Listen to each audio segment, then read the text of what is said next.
இந்த வீடியோ எந்த மாற்று மத சகோதரர்களை குறிவைத்தோ அல்லது மாற்று மத சகோதரரை மதமாற்றும் நோக்கிலோ தயாரிக்கப்பட்டதல்ல. மாறாக எனது முஸ்லீம் சகோதரர்களுக்கு இஸ்லாத்தையும் இஸ்லாமிய விஷயங்களையும் நினைவூட்டும் மனத்திலும் இறை மறுப்பாளர்களுக்கும் இறை நம்பிக்கை இல்லாதவர்களுக்கும் நமது மரணத்திற்கு பிறகு ஒரு வாழ்க்கை உண்டு என்பதை நினைவூட்டும் நல்ல நோக்கில் உருவாக்கப்பட்டிருக்கிறது. எனினும் மாற்று மத சகோதரர்கள் இந்த வீடியோவை பார்ப்பதில் எந்த தவறும் இல்லை.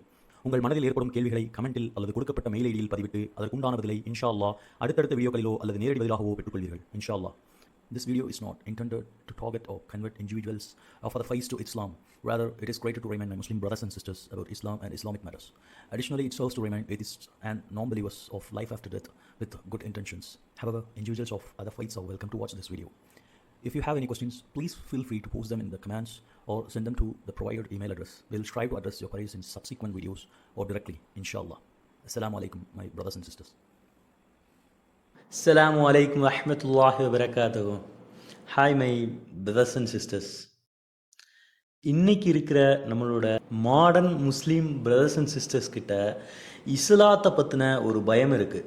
என்ன மாதிரியான பயம்னு கேட்டால், இஸ்லாத்தை ஃபாலோ பண்ணோம்னா சில விஷயங்களை விட வேண்டியிருக்கும், சில விஷயத்தை ஃபாலோ பண்ண வேண்டியிருக்கும். அப்படிங்கிற பயம் இன்றைய காலகட்ட modern Muslim brothers and sisters கிட்ட இருக்குது. அது என்னங்க மாடர்ன் முஸ்லீம்ஸ் அப்படின்னு பார்த்தோம்னா, நான் இதை பற்றின விரிவான விஷயத்தை, அதாவது இஸ்லாமியர்கள் தற்போதைய காலத்தில் எத்தனை வகையாக இருக்காங்க, எப்படி டைப்ஸில் இருக்காங்க அப்படிங்கிற என்னுடைய பார்வையை இந்த வீடியோவில் ஷேர் பண்ணியிருக்கேன். அதை முதல்ல போய் பார்த்துட்டு வாங்க. இஸ்லாம்ஸ் எத்தனை வகையாக எப்படி இருக்கிறாங்க அப்படிங்கிற ஒரு ஐடியாலஜி உங்களுக்கு கிடைக்கும். இது ஜஸ்ட் என்னோட பார்வை தான், ஓகேங்களா? இப்போ ஒரு சின்னதாக ஒரு கிளிம்ஸ் பார்த்துடலாம். அதாவது மாடர்ன் முஸ்லீம்ஸ் அப்படிங்கிற யாருன்னா எப்படி இருப்பாங்கன்னா, ஆக்சுவலி நேம் அளவில் மட்டும் முஸ்லீம்களாக இருப்பாங்க. அவங்கள்ட்ட இஸ்லாத்தை பற்றின எந்த விஷயமும் இருக்காது. அதாவது நான் ப்ராக்டிஸிங் முஸ்லீம்ஸ், இதை மாடர்ன் முஸ்லீம்ஸ் அப்படிங்கிற மாதிரி நம்ம மென்ஷன் பண்ணுறோம். இப்போ இவங்க மோஸ்ட் ஆஃப் த டைம் இஸ்லாத்தின்படி வாழ்கிறதில்ல. அந்த காலகட்டத்தில் மாடர்ன் பீப்புள், மாடர்ன் எராவில் எப்படி பீப்புள் இருக்காங்களோ அதே மாதிரி கிட்டத்தட்ட வாழ்கிறது. பட் பேர் மட்டும் முஸ்லீம் பேராக இருக்கும். பட் இருந்தாலும் அவங்க எப்போவாது இஸ்லாத்தை பற்றின விஷயத்தை கேள்விப்படும் போதோ, பயான் ரீதியாக சோஷியல் மீடியாவில் இஸ்லாத்தை பற்றி கேள்விப்படும் போதோ அவங்களுக்கும் உள்ளத்தில் ஒரு ஆர்வம் வரும், இஸ்லாத்தை ஃபாலோ பண்ணலாமோ. ஆனாலும் உள்ளுக்குள்ளே ஒரு பயம் இருக்கும். இஸ்லாத்தை ஃபாலோ பண்ணால் சில விஷயத்தை விட வேண்டியிருக்கும், சில விஷயத்தை ஃபாலோ பண்ண வேண்டியிருக்கும் அப்படிங்கிற மாதிரியான பயம் இருக்கும். இப்போ இஸ்லாம்ங்கிறது ஏன் நமக்கு தேவை, ஏன் இஸ்லாத்தை ஃபாலோ பண்ணணும், இஸ்லாம் எப்படி உண்மையான மார்க்கம் அப்படிங்கிற விஷயத்தை நீங்கள் தெரிகிறன் மூலமாக இஸ்லாத்தை ஃபாலோ பண்ணுறதுக்கு லேசாக இருக்கும். இப்போது ஆக்சுவலி இஸ்லாத்தை ஃபாலோ பண்ணால் சில விஷயத்தை விட வேண்டியிருக்குமானா டெஃபினட்டாக சில விஷயத்தை விட வேண்டியிருக்கும், டெஃபினட்டாக சில விஷயத்தை ஃபாலோ பண்ண வேண்டியிருக்கும், ஓகேங்களா? அது என்னென்னு நம்ம இப்போது அதை பற்றி பேச போகிறோம். இஸ்லாத்தில் மற்றபடி எந்த லிமிட்டேஷன்ஸுமே இல்லை. நாலேஜை கெயின் பண்ணுறதுக்கோ, மணி ஏர்ன் பண்ணுறதுக்கோ, நம்மளுடைய வாழ்க்கையில் முன்னேறி போய்கிட்டே இருக்கிறதுக்கோ எந்த ஒரு தடையும் இஸ்லாத்தில் இல்லை. மாறாக இஸ்லாம் தவிர்த்ததை தவிர மற்ற எல்லா விஷயங்களிலும் நம்ம முன்னேறி போய்கொண்டே இருக்கலாம். இப்போ ஃபார் அன் எக்ஸாம்பிளுக்கு இஸ்லாம் தடுத்துன்னு பேசுகிறேன். அது என்னென்னா, இஸ்லாம் தடுத்துன்னா எக்ஸாம்பிளுக்கு இப்போ நமக்கு வட்டி ஹராம், வட்டி ரீதியான விஷயங்களில் நம்ம தலையிடக்கூடாது, வட்டி ரீதியான வேலைகள் நம்மளால் செய்ய முடியாது, அதே மாதிரி மது ரீதியான வேலைகள் செய்ய முடியாது, விபச்சாரம், சூதாட்டம், இந்த மாதிரி விஷயங்கள், அதாவது இஸ்லாம் தடுத்த விஷயத்தை விட்டு நம்ம டெஃபினட்டாக விலகி தான் இருக்கணும், ஓகேங்களா? மற்றபடி இஸ்லாத்தில் எந்த ஒரு லிமிட்டேஷனுமே இல்லை. இப்போ எக்ஸாம்பிளுக்கு இப்போ ஒருத்தர் இருக்கார், அவர் இன்ஜினியர் படிக்கணும்னு நினைக்கிறாரு. படிக்கலாமா? படிக்கலாம். சயின்டிஸ்ட் ஆகலாமா? ஆகலாம். யூடியூபர் ஆகலாமா? ஆகலாம்.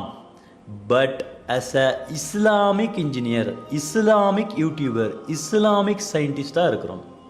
இப்போ எக்ஸாம்பிளுக்கு ஒரே ஒரு விஷயம் சொல்கிறேன். அது என்ன இஸ்லாமிய இன்ஜினியர் அப்படின்னு பார்ப்போமா? ஒரு இஸ்லாமிய இன்ஜினியர் எப்படி இருப்பாருன்னா, ஃபஸ்ட்டு அவருடைய அவுட் சைடு, அவருடைய அட்டையர் எப்படி இருக்குன்னா, மீசையை கத்தரித்து தாடியை நீளமாக வளர்த்து கண்ணியமான முறையில் ஆடை அணிகிறது. இதுதான் அவருடைய அவுட் சைடு அட்டையர். அதாவது ஒரு இஸ்லாமியனா அவுட் சைடு அட்டையர் இப்படி இருக்கிறது. உள்புறம் எப்படின்னா இறை எச்சத்தோடு இருக்கிறது. முதலாளிக்கு துரோகம் செய்யாமல், தன்னுடைய கஸ்டமர்களுக்கு துரோகம் செய்யாமல், ப்ராடக்டை குவாலிட்டியாக கொடுக்கறது, ஃபர்லு தொழுகை நேரம் வந்தவுடனே அதற்குரிய நேரத்தில் தொழுது கொள்கிறது. இந்த மாதிரி இஸ்லாம் சொல்லியிருக்கிற, கடைபிடிக்க சொல்கிற எல்லா விஷயத்தையும் ஃபாலோ பண்ணி ஒருத்தர் இன்ஜினியராக இருக்கிறது. இதுதான் இஸ்லாமிய இன்ஜினியர். இதே மாதிரி தான் எல்லா ஜாபும் இஸ்லாம் தடுத்ததை தவிர எல்லா ஜாபுகளையும் செய்யலாம். முன்னாடி இஸ்லாமிய அப்படிங்கிற விஷயத்தை மட்டும் நம்ம ஆட் பண்ணிக்கிறது. இஸ்லாமிய இன்ஜினியர், இஸ்லாமிய யூடியூபர், இஸ்லாமிய டாக்டர், இஸ்லாமிய சயின்டிஸ்ட். இஸ்லாம் என்ன சொல்லுதுன்னா, what ever you want you can be. அதுதான் இஸ்லாம் சொல்லுது. ஆனால் இஸ்லாத்திற்குரிய வழியில் செய்வது. இதே மாதிரி ஒரு பெண் ஆணாக இருந்தால் அந்த விஷயங்கள், பெண்ணாக இருந்தாங்கன்னா ஹிஜாபோட முறையில் ஹிஜாப் அணிந்து கொண்டு, ஒரு கண்ணியமான ஆடை அணிந்து கொண்டு, தொழுகைக்குரிய நேரத்தில் தொழுகுறது, முதலாளிக்கு விசுவாசமாக இருக்கிறது, கஸ்டமர்களுக்கு விசுவாசமாக இருக்கிறது, ப்ராடக்டை குவாலிட்டியான முறையில் கொடுக்கறது. இதுதான் இஸ்லாம் ப்ளஸ் ப்ரொஃபஷன். ஓகேங்களா? இஸ்லாம் எப்போவுமே நம்மளை ஃபினான்ஷியல் ரீதியாகவும் நாலேஜ் ரீதியாகவும் மட்டுப்படுத்தவில்லை. இஸ்லாமியர்கள் நாலேஜ் கம்மியாக இருக்கலாம் மேபி, ஓகேங்களா? ஆனால் இஸ்லாம் நம்மளை கல்வியை கற்றுக்க சொல்லுது. பணத்தை நேர்மையான வழியில் ஹலாலான வரையில் எவ்வளோ முடியுமோ அவ்வளோ சம்பாதிக்கலாம். அல்ஹம்துலில்லாஹ். நம்மளுடைய நாலேஜை வளர்த்துக்கிட்டே போகலாம். பேசிக்கிட்டு இருக்கேன் நானே அல்ஹம்துலில்லாஹ் ஒரு பிஸ்னஸ் பண்ணிகிட்டு இருக்கேன். Plus I am crypto trader. ஓகேங்களா? அதாவது அமெரிக்கன் டாலர்ஸில் நான் ஒரு 6 ஃபிகர் ட்ரேடர். ஓகேங்களா? இப்போ நான் இதில் என்ன பண்ணணும் அப்படின்னா, பிஸ்னஸை அல்லாஹுக்கு பயந்து தொழில் பண்ணுறது, என்னால் முடிஞ்ச வரையில் எவ்வளோ முடியுமோ அவ்வளோ நேர்மையாக தொழில் பண்ணுறது, என்னுடைய ப்ராடக்டை காம்ப்ரமைஸ் இல்லாமல் அல்லாஹுக்கு பயந்து கஸ்டமருக்கு நேர்மையாக இருக்கிறது, என்னுடைய லேபர்ஸை நல்ல முறையில் பார்த்துக்கிறது, என்னோடய லேபர்ஸ்க்கு கரெக்டான முறையில் சேலரி பே பண்ணுறது, தொழுகை நேரத்தில் தொழுதுகிறது. ஓகேங்களா? அல்ஹம்துலில்லாஹ். இதே மாதிரி தான் ட்ரேடிங்கில் எது ஹராம் ஹலால் பார்த்து ட்ரேட் பண்ணுறது, வட்டி சார்ந்த விஷயங்களை விட்டு தவிர்த்து இருக்கிறது, கேம்பிள் பண்ணாமல் இருக்கிறது, இந்த மாதிரி விஷயத்தை பண்ணுறது. ஓகே, நான் என்னுடைய வாழ்க்கை, என்னுடைய நாலேஜ், நான் படித்தேன், நான் சம்பாதிக்கிறேன், நான் நான் எப்படினாலும் வாழ்ந்துட்டு போகலாமே அப்படின்னு கேட்குறவங்களுக்கு நல்லா புரிஞ்சுக்கோங்க. இஸ்லாமிய நம்பிக்கைப்படி நம்முடைய மரணத்திற்கு பிறகு ஒரு வாழ்வு உண்டு. புரியுதுங்களா? இப்போ எதற்கு இஸ்லாம் தேவை? எதனால் நான் இஸ்லாமிய இன்ஜினியர், இஸ்லாமிய ப்ரொஃபஷனலோடு இஸ்லாமிய வாழ்க்கையோடு வாழணும்னு கேட்டிங்கன்னா, அது இங்கே நமக்கு ஹெல்ப் பண்ணுது. உலகத்தில் நம்ம சோதிக்கப்படலாம், தண்டிக்கப்படலாம், என்னனாலும் இது பண்ணலாம். ஓகேங்களா? நமக்கு லைஃப் எப்படினாலும் இருக்கலாம் இஸ்லாமியனா இருந்தாலும். ஆனால் ஆகிரத்தில் அல்லாஹ் சொன்ன உறுதிகள் நமக்கு உறுதியளிக்கப்படும், நமக்கு அங்கே பகிர்ந்தளிக்கப்படும். ஓகேங்களா? சரி, ஓகே. அதான் நான் முன்னாடி சொல்லியிருந்த மாதிரி, எனக்கு எதுக்குப்பா இஸ்லாம் தேவை? நான் ஏன் இஸ்லாத்தின்படி வாழணும்? நான் இப்போ நான் வட்டி வாங்குகிறேன், வட்டியோட சம்பாதிக்கிறேன், அஸ் அ முஸ்லீமாக எல்லா விஷயங்களையும் பண்ணுறேன், நான் நல்லா இருக்கனே. ஓகேங்களா? நான் நல்லா இருக்கனே இந்த உலகத்தில். இப்போ எனக்கு எதுக்கு இஸ்லாம் தேவை? அதை தான் சொல்ல வரேன்.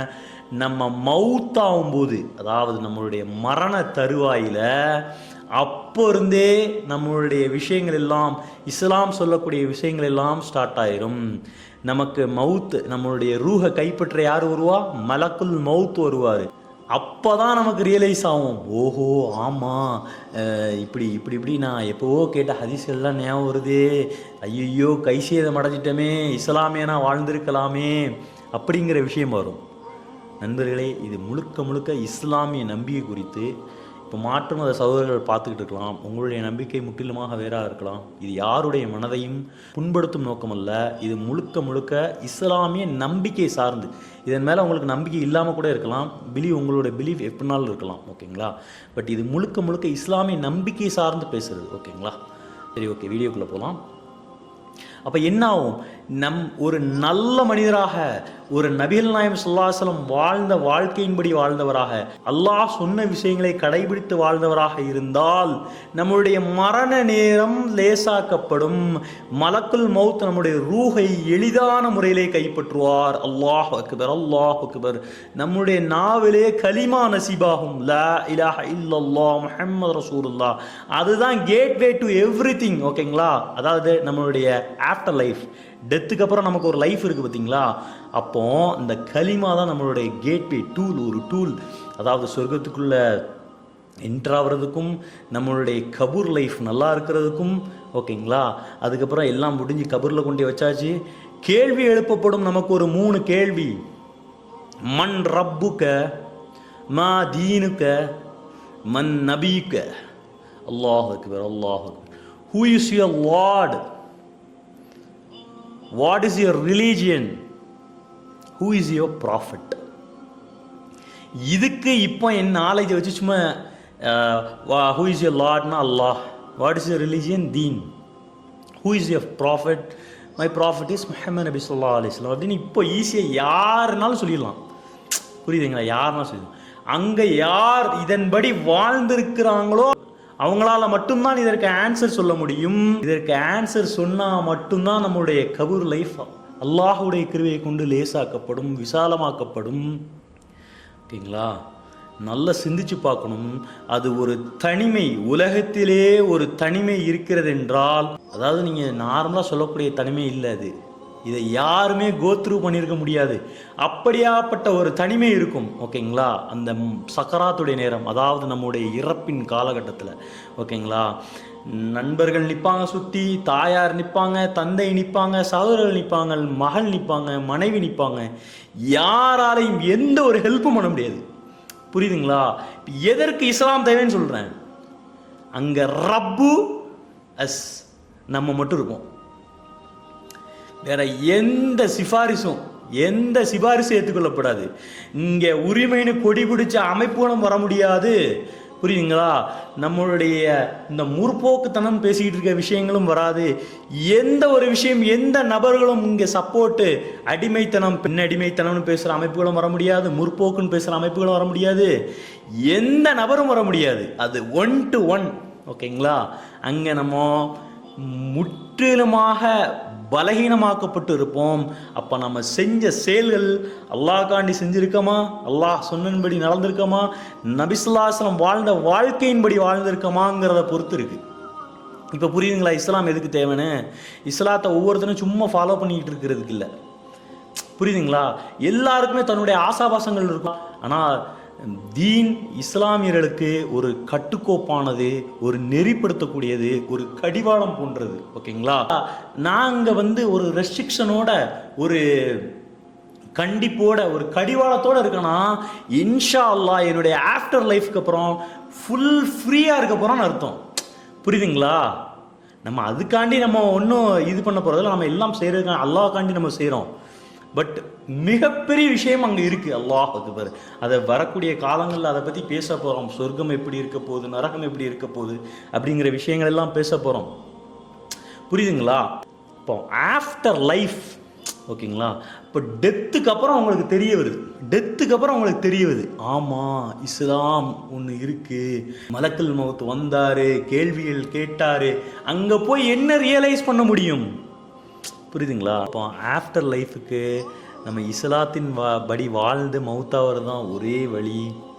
சரி, இப்போ உங்களுக்கு ஒரு கேள்வி வரலாம். இப்போ நீ உறுதியாக பேசிக்கிட்டு இருக்கிய, ஏதோ நபியை பார்த்த மாதிரி, அல்லாவை பார்த்த மாதிரி ஏதோ உறுதியாக பேசிக்கிட்டு இருக்கியே, எப்படி நீ இவ்வளோ இப்போ 100% நீ நேர்லேயே பார்த்த மாதிரி சொல்கிறேன் அப்படின்னு கேட்டிங்கன்னா, நம்ம வரலாறுகள் எடுத்து பார்க்கணும். இது யார் வாயிலாக அறிவிக்கப்பட்டிருக்கிறது என்று. அறிவிக்கப்பட்டது யார் என்றால், அவர் எப்படியாப்பட்ட மனிதர் என்றால், அதாவது ஒரு மனிதர் பிறக்கிறார், அவர் பிறந்து அவர் தவம் செஞ்சு அவருக்கு இஸ்லாம்னு ஒன்று கிடைக்கிறதுக்கு முன்னாடியே அவரை அங்குள்ள பிற மதத்தவங்க அவர் ஒரு உண்மையாளர், ஒரு நேர்மையாளர், அல் அமீன் அஸ் சாதிக் என்ற முறையில் அழைக்கிறாங்க. யார்? இஸ்லாமியர்கள் இல்லை. அது யார் அழைக்கிறாங்கன்னா, பிற மதத்தவங்க அழைக்கிறாங்க. அது யார் என்றால் அவர்தான் இறுதி தூதர் முஹம்மது நபி ஸல்லல்லாஹு அலைஹி வஸல்லம். அல்லாஹ் அக்பர். அவர்கள் எந்த ஒரு விஷயத்திற்காகவும் பொய் கூறியதில்லை. எல்லா விஷயங்களும் அவர்களின் நாவிலே, அவர்களின் வாயிலாக அறிவிக்கப்பட்டது. அல்லாஹ் அக்பர். நபி ஸல்லல்லாஹு அலைஹி வஸல்லம் அவங்களுடைய கிரெடிபிலிட்டி அந்த மாதிரியான கிரெடிபிலிட்டி. ஓகேங்களா? கூகுளை எடுத்து பாருங்கள். இஸ்லாத்தை அழிக்கணும், இஸ்லாத்தை மாற்றணும், இஸ்லாமை தடம் தெரியாமல் அழிக்கணும்னு எத்தனை பேர் சுற்றிக்கிட்டு இருக்காங்க. பட் ஸ்டில் நீங்கள் உலகத்திலே யார் சிறந்த மனிதர் என்று நீங்கள் சர்ச் பண்ணி பார்த்தீங்கன்னா, மெஜாரிட்டி ஆஃப் த வெப்சைட்ஸில் முஹம்மது நபி ஸல்லல்லாஹு அலைஹி வஸல்லம் அவங்க தான் முதல் இடத்துல இருப்பாங்க. புரியுதுங்களா? இதோட ஆத்தர்ஸ் யார் இருப்பாங்க? இதை புக்கு எழுதியிருப்பாங்க. இந்த ஆத்தர்ஸ் யார் இருப்பாங்கன்னு பார்த்தீங்கன்னா, மெஜாரிட்டி கிறிஸ்டின்ஸாக இருப்பாங்க. புரியுதுங்களா? அல்லாஹ் அக்பர். அப்படியாப்பட்ட வாழ்க்கையை வாழ்ந்துட்டு போயிருக்காங்க முஹம்மது நபி ஸல்லல்லாஹு அலைஹி வஸல்லம். அப்போது நான் பார்க்க வேண்டிய தேவையில்லை, நான் கண்ணால் பார்க்க வேண்டிய அவசியம் இல்லை. புரியுதுங்களா? நீங்கள் இஸ்லாத்தின்படி வாழ்ந்து இஸ்லாத்துக்குள்ளே என்ட்ராகி இஸ்லாத்தை ஃபாலோ பண்ணும்போது அல்லாஹ்வை உணரலாம். அது அடுத்து இஸ்லாத்தை 100% உண்மைன்னு நம்புறதுக்கு எந்த கிரெடிபிலிட்டி தேவைன்னா எதை பார்க்கணும், யாரை பார்க்கணும்னா எல்லாம் அறிவிக்கப்பட்டது முஹம்மது நபி ஸல்லல்லாஹு அலைஹி வஸல்லம் அவங்களுடைய வாயிலிருந்து. புரியுதுங்களா? நானே ஒரு சாட்சி.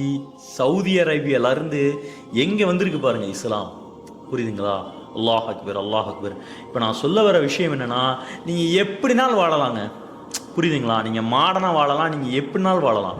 உங்களை யாரும் கையை பிடிச்சி ஸ்டாப் பண்ண போகிறதில்ல. புரியுதுங்களா? நம்ம எல்லாமே 6th சென்ஸ் உள்ள பீப்புள். ஓகேங்களா?